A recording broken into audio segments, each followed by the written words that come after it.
दिल्लीतील विधानसभा निवडणूक जिंकण्यासाठी महाराष्ट्रातील शिलेदार मैदानात उतरले होते. त्यांचं कारणही तसंच होतं बरं का. म्हणजे दिल्लीतील 6 मतदारसंघांमध्ये मराठी भाषक मतदारांची संख्या जास्त आहे. त्यामुळे भाजपनं तिथं खास रणनीती आखली होती.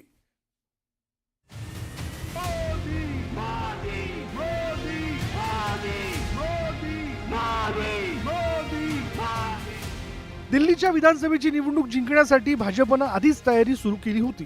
प्रत्येक राज्यातील मतदारांवर लक्ष ठेवण्यात आलं होतं. दिल्लीतील मराठी भाषक मतदारांना एकत्रित करण्यासाठी खास सेल तयार करण्यात आला होता.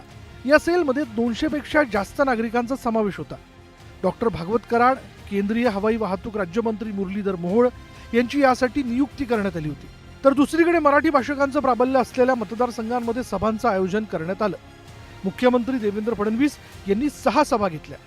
रोहिणी, DC चौक, सेक्टर 9, पहाडगंज, दयालपूर, गोकलपूरमध्ये त्यांनी प्रचार केला.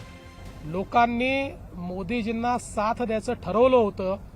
मला एवढाच आनंद आहे की या यज्ञामध्ये एखादी समिधा आमची पण आहे आणि त्यात दिल्लीचा मराठी माणूस हा मोदीजींच्या पाठीशी उभा राहिला याचा मला मनापासून आनंद आहे. देवेंद्रजी तिथं आल्यानंतर सुद्धा एक वेगळं वातावरण झालं.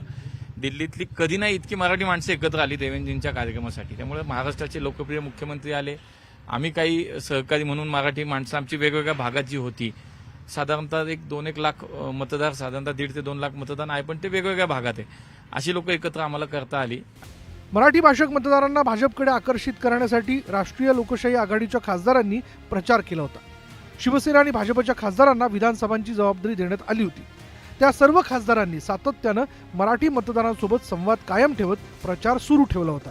अखेर निवडणुकीसाठीची ही रणनीती यशस्वी ठरली आणि भाजपनं दिल्लीत मोठा विजय मिळवला.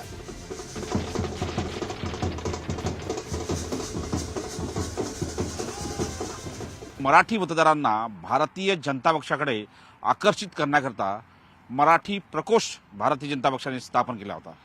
यामध्ये डॉक्टर भागवत कराड, जे माजी केंद्रीय अर्थ राज्यमंत्री आहे, वर्तमान केंद्रीय हवाई वाहतूक मंत्री मुरलीधर मोहोळ आणि राज्याचे मुख्यमंत्री देवेंद्र फडणवीस यांनी दिल्ली विधानसभेच्या या मराठी बहुल मतदारांना आकर्षित करण्याकरता जाहीर सभा घेतल्या.